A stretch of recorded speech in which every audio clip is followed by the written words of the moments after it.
Sometimes someone says something to you, or you hear something that has a really deep and profound impact on you. It could be from an emotional perspective, it affects you, or it could be from a point of view of really just shining a light on a subject, of crystallizing your understanding and of providing you with a much greater insight.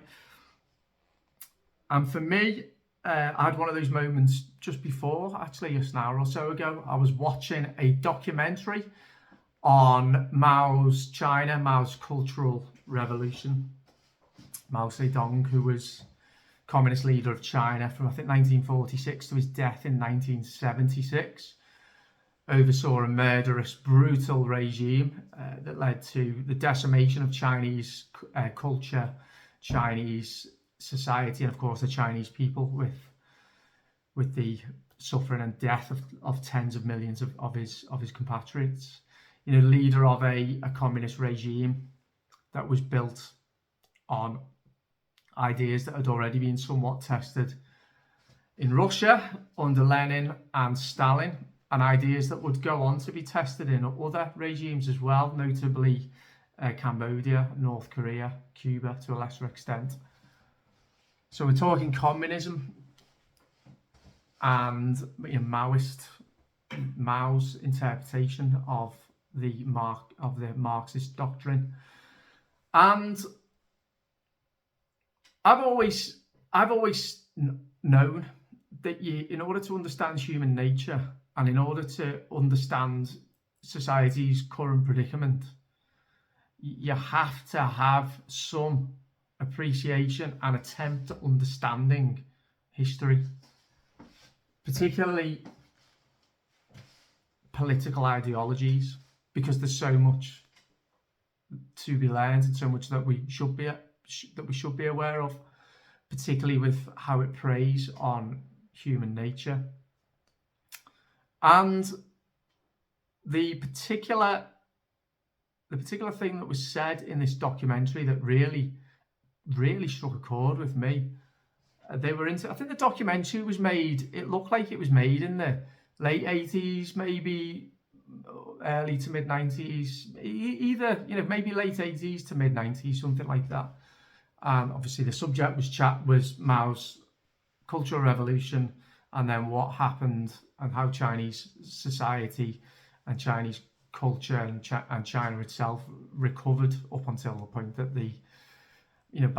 by some economic liberalisation or a little bit more political freedom, up until the point that this documentary was made. Obviously things are a lot different in China again now.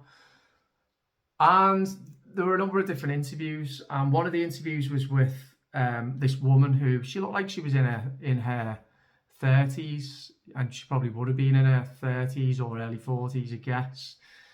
The Cultural Revolution was from 66 to 76.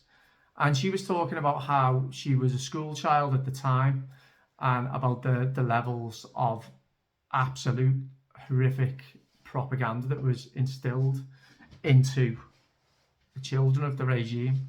The lost generation, as the Chinese people now call that generation. And she was saying about how she referred to the four olds, and the four olds were laid down by Mao Zedong of old habits, old customs, old cultures, and old ideas that must be extinguished, exterminated, eliminated from the fabric of Chinese society.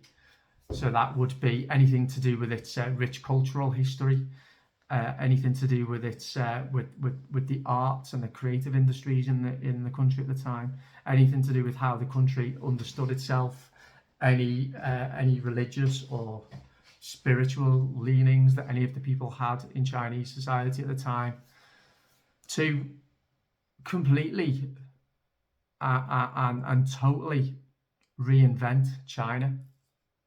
So the four olds: old habits, old customs, old cultures, and old ideas. And what this lady said was that she came home from school one day, and she was talking about her resentment to her parents was already building, because she'd had it indoctrinated into her very malleable young mind that the previous generation were a generation who were too accepting and embracing of Western ideas, of capitalist ideas. And of course, it's a tried and tested, method throughout history to divide people, whether you divide in races or religions, or in the case in China, there was class, obviously, class war, but also they pitted one generation against another. And she said she came home from school one day, and she got back to her parents' home. She'd already started hating her parents because of what the communist regime had, indoctrinated into her. And she saw the flowers in the garden outside her parents' house. And this is the shocking thing. She went up to the flowers and she tore them out the soil and threw them away, killed them, threw them away. And she said she did that because she'd been told flowers were a capitalist idea. Flowers were a capitalist idea. That struck me because it cuts to the core. I think it really, really explains that lady's story, explains how insidious and destructive and horrific political ideology, when taken to its extremes, is. That even something as beautiful and as inspiring and as aesthetically pleasing and as a gift from nature to us can be associated with ideas that are not permissible, that are not accepted. And why it cuts to the core is because any political ideology, but particularly leftist political ideology, seeks to remove beauty and awe and wonder from a society. It seeks to do other things, as I've said, rewrite history, re-educate the youth, re-educate the whole population, eliminate or exterminate anybody whose ideas don't shine with the correct ideas, eliminate religion, eliminate spirituality, destroy the fabric of the society in as many different ways, remove basic human rights, remove freedom of speech. But I think, and always as well, commit murder on a mass scale, genocide. But I think underpinning all of those of those traits is one overarching idea, which is to remove appreciation of beauty from that world, from that country, from that society, to take away anything that might make people awe-inspired, captivated, and left in a sense of wonder, like flowers can do. This time of the year, spring, I've talked about it in a couple of my recent videos, and it's an amazing time of year as you see nature waking up and then exploding into life, and the trees coming into full leaf, and the flowers blooming, and the clean, fresh air, how invigorating it is, and the lush grass, and the birds singing, and you see nature just doing its thing and being awe-inspiring and amazing and beautiful. This is how truly evil the Maoist regime was in China.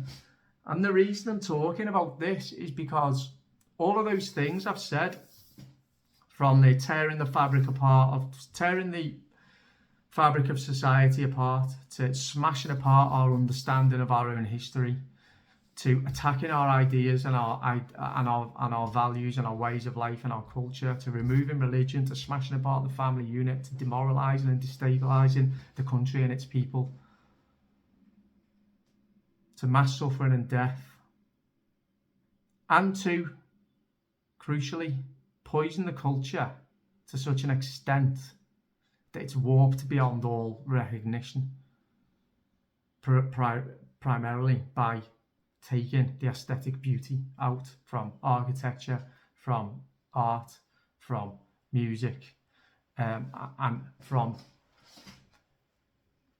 nature itself, I mean, it suddenly came to me as well about how there are so many different ways. I believe, truly do believe, that we are currently living through the Western cultural revolution. You know, a lot of people say, and I've thought it myself from time to time, the dam is going to burst in terms of what we want to happen. But another way of looking at that is that we're the dam. We are the dam that is keeping at bay the full onslaught of these communist ideas that are deeply embedded within Western culture and Western society. We are the ones who are holding strong. We're not breaking down any dam ourselves. We are the dam. How about that? How about we are, and we have been for the last few years. And our job, perhaps, is to just hold strong until that tide of insanity and evil and tyranny naturally just turns back till it relents. How about that? How about that's where we are at the moment? Because if you think about it, if you think about all of the ways in which our society is unrecognisable, certainly from the 80s and 90s when this documentary was made. And one of the things it says in the documentary as well, it often makes reference to how, you know, the kind of like the Chinese communist leaders, obviously spearheaded by Chairman Mao, were terrified of Western ideas. And, you know, any extreme political ideology is terrified because, you know, once you've fully enslaved the population, then they are then once again free, and then they are ripe to revolt. And the ironic thing now is that we now have those communist ideas that have infiltrated, you know, Western political and cultural and public life.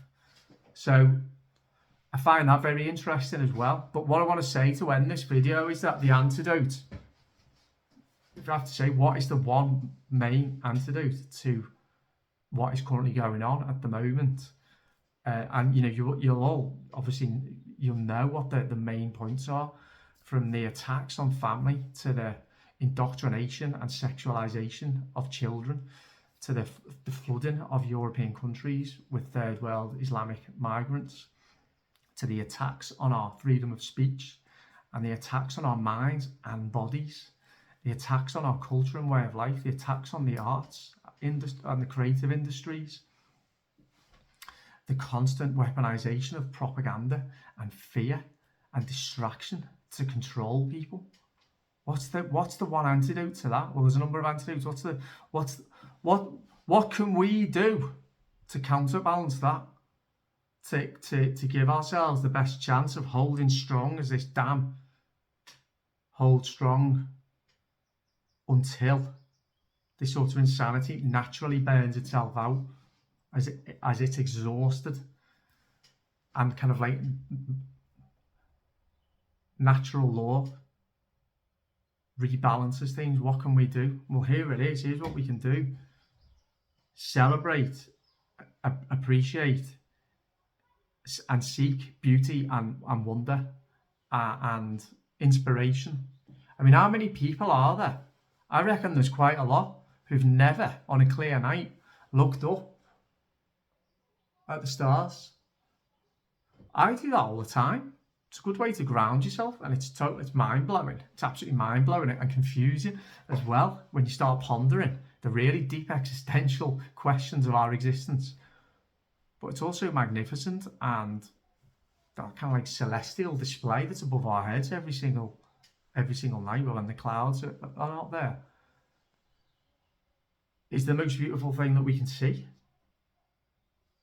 There's beauty all around us still. There are still aspects of our culture as well, as I think I've spoken about in previous videos recently, that are still, in my last video I did, they still have their integrity, they still have their essence, they're still beautiful parts.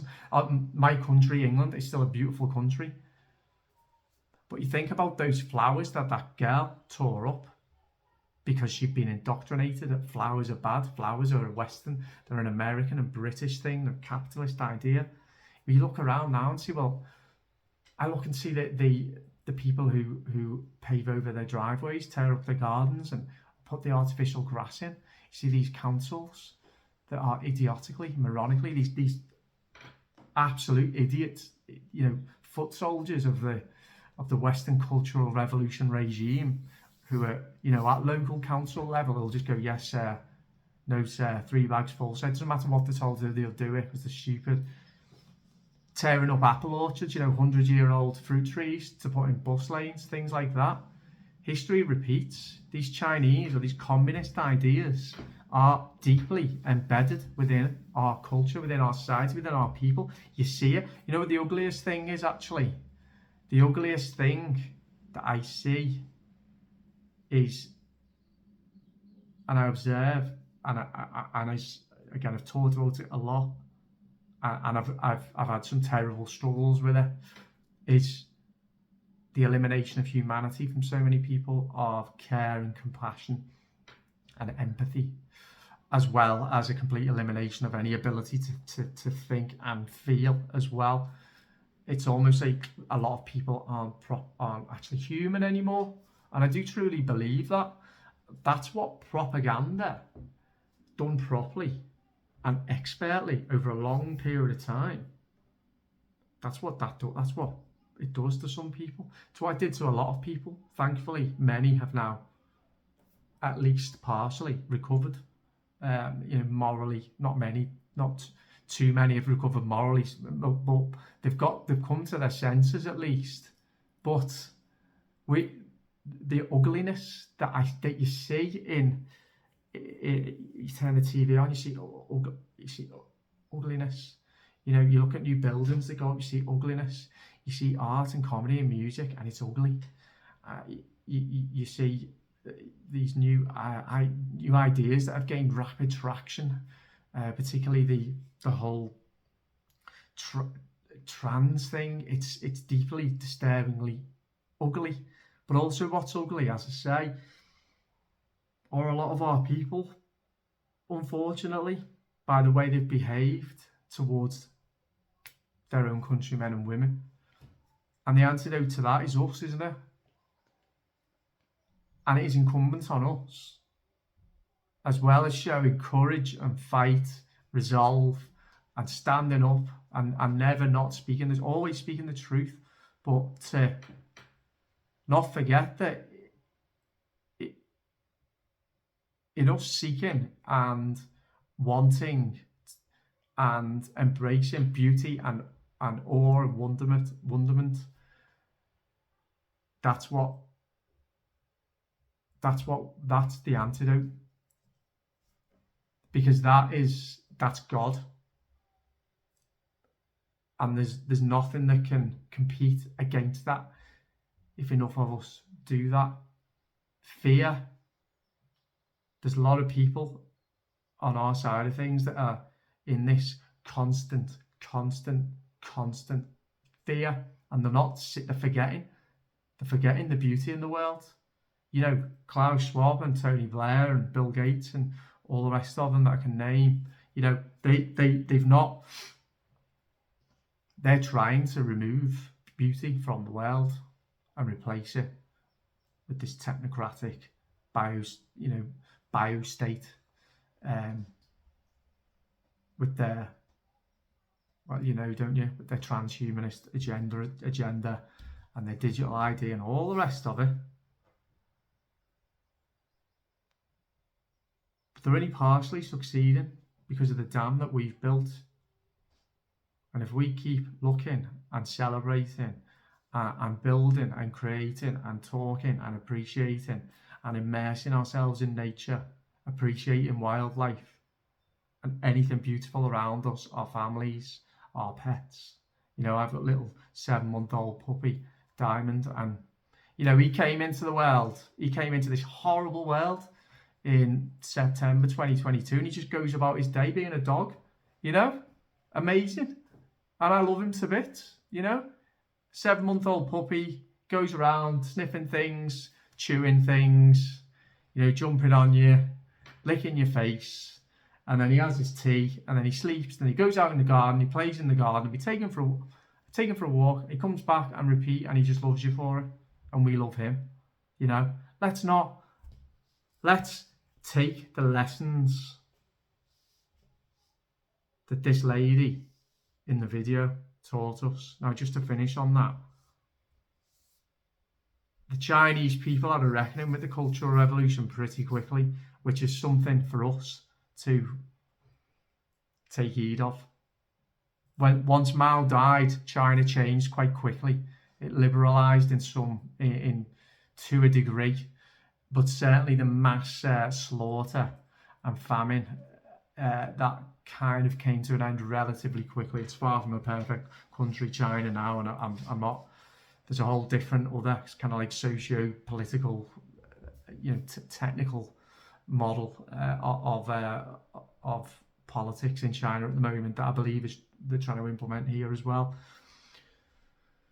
But she denounced her former actions. She denounced the regime. She saw the insanity for what it was. She saw how her young mind had been gripped by paranoia and by terrible ideology. She talked about how her mum and dad were both carted off and she never saw them again. We have things to learn from that story. So I think I'm going to title this video, "Don't Dig Up the Flowers," because the flowers are there to inspire us. So let's remember that. Let me know what you think about this video and I'll speak to you soon. Okay, thanks, bye.